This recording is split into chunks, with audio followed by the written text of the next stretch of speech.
Everybody get in the picture. On this side, tilting it already. How are you? All right. Good afternoon. Is the press ready? Okay, I'm going to turn this over to Bruce. All right, thank you. Good afternoon, everyone. I'm Bruce Greenstein, the Secretary of the Louisiana Department of Health, and thank you very much for attending today. We have a great announcement. We've reached agreement with the Trump administration, CMS specifically, and we're announcing the future approval of the 1115 reentry waiver. So let me take a minute and explain what that is and then tell you why this is an historic day. The reentry waiver is the ability for a state to deliver health care while a prisoner is still in prison before they're released. And in this case, we know that we can get SUD treatment, chronic disease treatment, and bring a prisoner's health under control so that when they're released, the emergency department is not the only source of care. There's continuity between the care that they're getting from the prison. And once they get out, they can get their prescription medications before they leave. So they're able to have continuity of care once they get out. The reason why this is important is you can't have Medicaid delivered inside of a prison. And we know by looking at healthcare claims that it is an inefficient way of providing healthcare once you get out in the most expensive and least efficient means, traditionally in the emergency department. We also know that when prisoners get the care that they need and have a smooth transition, they're much less likely to go back to jail. So our goals that we're achieving through this will be saving money for taxpayers, better healthcare outcomes, and helping, I won't steal the line from the governor, in helping Louisianians. Today, we're very lucky to have Dan Brillman with us. He is the Director of Medicaid for the Centers for Medicare and Medicaid Services, reports to Dr. Oz, whom you may know. We have an incredible working relationship between CMS and Louisiana, principally through the Department of Health.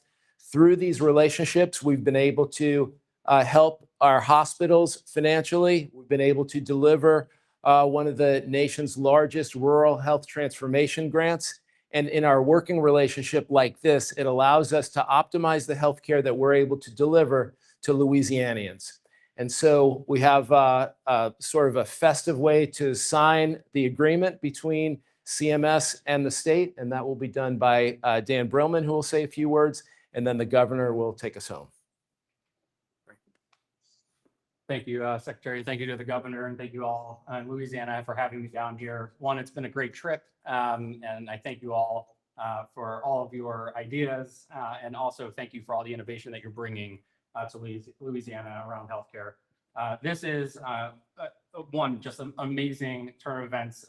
Bruce is a great leader. The governor is a great leader. And when we want to do things in the administration that promote all the things that the Secretary just talked about, we get it done here pretty quickly.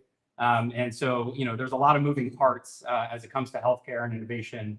And this reentry waiver is a really good example of things that we needed from Louisiana. Louisiana stepped up right away. We figured out very quickly. I came down here and we get it done. And now there's going to be a ton of innovation happening in prisons and jails and youth facilities to help those pre-release services as well. So I just want to thank you both and everyone that I've met today for all the warm welcome as well. And appreciate this historic opportunity to sign this together. I'll just say one more thing before I introduce the governor. I should say that this is the culmination of about 2 years worth of work.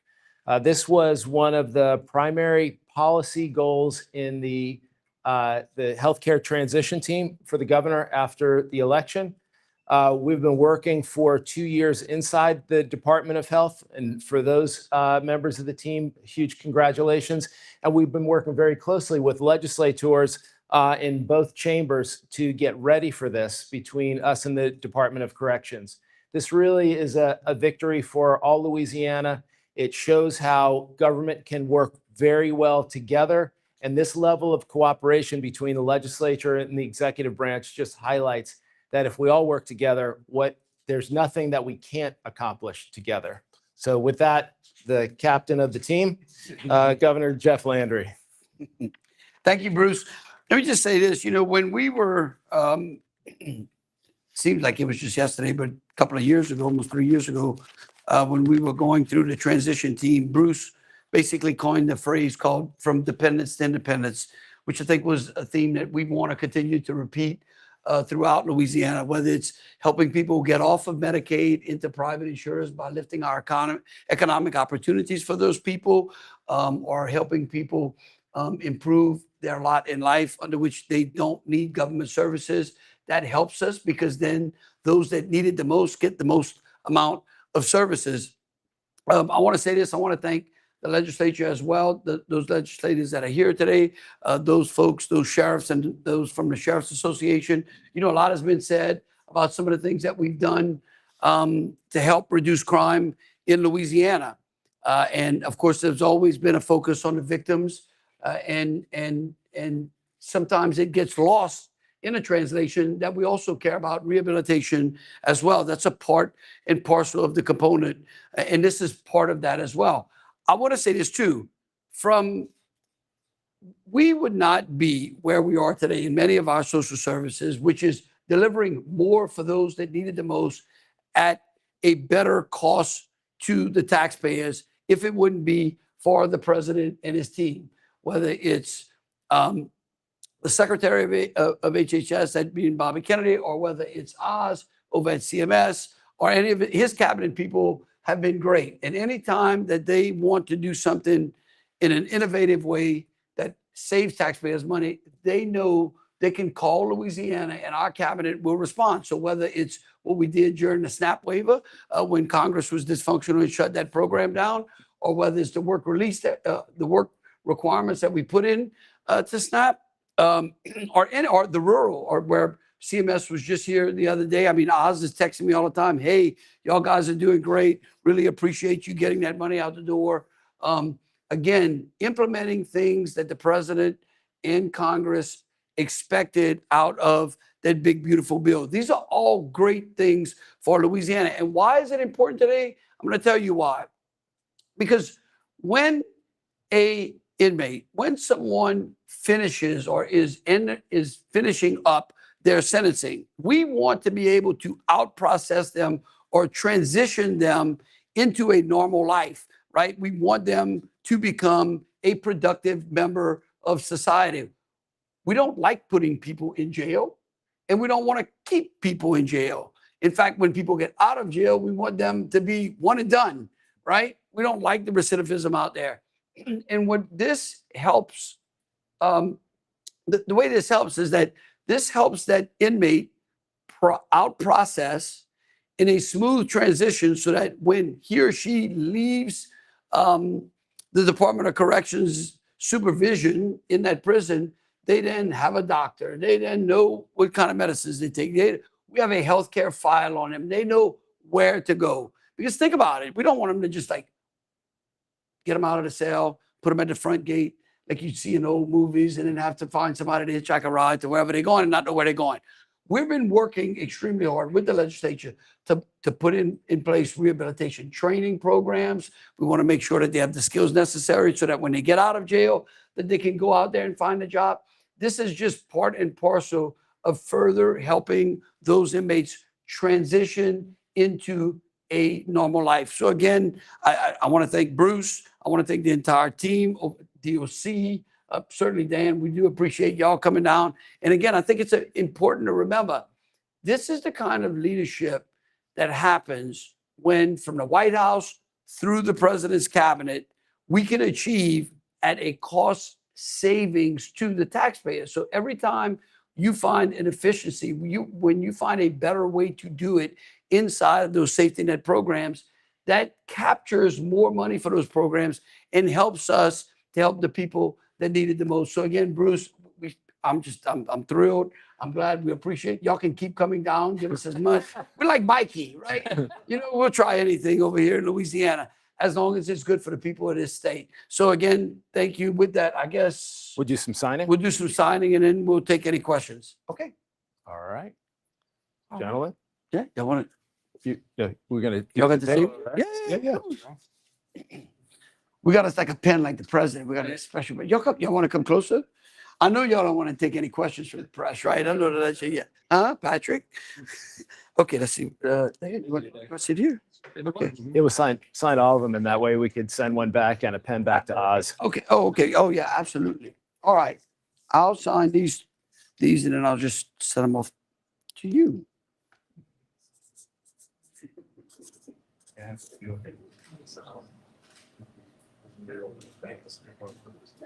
All right. There you go. All right, so you put that pen in your pocket. Yeah. Oh, I get to keep one. Yeah. You get to Yeah. keep both of them. Let's see what. Let me sign that one and then I'll give it. Yep. back to you. Oh, you can have that pen too. You can keep that pen too. One for you and one for Oz. There we go. This one is, I guess, for our office. Or for, there we go. We'll hold on that. All right.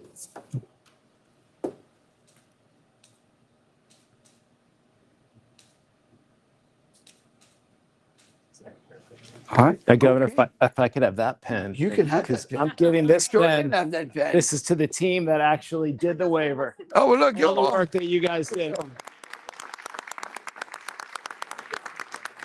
How are you doing? Let's see. You guys organize everything. Good. Great bill. Oh, I'm telling you, you Great- see that? We great did a lot of work, great great things. work. Absolutely. Where'd that come from? All right, let me see what kind of It was, questions the press has. You want to answer any of those?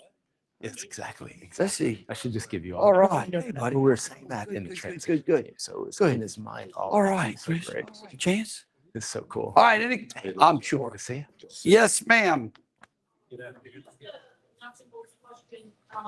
So for the waiver, will it allow, inmates to go through the, like the application administrative process to be ready to get Medicaid service when they're released, or is it to get health services, while they're still, incarcerated? That's correct. We will determine for Medicaid eligibility whilst they're in prison to begin medical services while they're still in prison. As they are released, they'll roll out with their Medicaid card and will begin being a Medicaid member, likely of a health plan once they leave. That's 90 days. Well, we haven't determined a number of days, but it's going to happen in advance of release with enough time to begin treatment, get healthcare services, and also be released with prescriptions. Is this geared towards an incarcerated person who would need acute medical attention, or is this, say, for the person who may need something that's run of the mill, ordinary, say? Acute care? This is not for acute care services. This is for, I don't know how to characterize clinically what run of the mill means, but let's say chronic conditions, absolutely. Chronic conditions, SUD treatment, diabetes, a great example, CHF, COPD, maybe smoking cessation. We could do all of that work and then transition out with continuity of care. And I'll add one thing where this applies to as well. So this is for prisons, which have, longer terms, jails, and then also youth facilities as well. And so as part of obviously MAHA, we were trying to focus on prevention and drivers that get to the youth as well early on, especially. So Perfect. This would include mental health issues. what's that? Mental health. Oh, issues. absolutely. Yeah. Yeah. I'll get myself in trouble right here, and I know you call me out on it. But I look at it this way, especially on the youth. Like you have youth, they could be transitioning out of facilities that may have some mental health issues, right? This is going to put them on a path to make sure that that they are prepared to be able to get the care they need outside of the facility. Or then you switch over to maybe a great adult population. Could be a mental health issue there. Could be a substance abuse problem. You could tag on the fact that we know that they may have a propensity to have an addictive personality where they may end up in a substance abuse position. Now we know that they can get the counseling needed. Now we know that they know where they can go. The biggest thing to me is giving the person the opportunity to know where to get the services they need before they leave. Instead of wandering around in the closet without a flashlight, we're going to give them a flashlight so that they know exactly how to get those services that they need. Absolutely. Precisely. Just a follow-up. So how soon will inmates be able to apply for Medicaid? Yeah, so we're hoping that this gets finished later in the summer. And so as folks, you'll start implementing it. And the team, obviously, the most innovative group, is already in the planning phases as well. And so there's a lot of systems change that they'll have to make, which is they're already ahead of that, which is why I give a great round of applause to the team. And so we're working through that as well and start that implementation process. And I have no doubt that this is going to get approved because I got a call from the White House this morning. So I do think that this is one of those things that the White House is looking for Louisiana to be a role model, right? To build a template that other states can use to, again, I think fulfill part of the president's mission too, is to make sure that we take people who are incarcerated and as they finish out their sentences, we want to do everything we can. It saves the taxpayers, it saves our communities to make sure that once people are finished their sentencing, their term, that when they come back out, we want them to become a productive member of society. We want them to find a job. We want them to have a quality of life. So everything we can do as those who are incarcerated out process, we want to be able to do that. And again, I commend the administration. I commend the president and them for looking at ways in order to help people rehabilitate themselves once their sentences are complete. Absolutely. Okay, thank y'all. Thank you.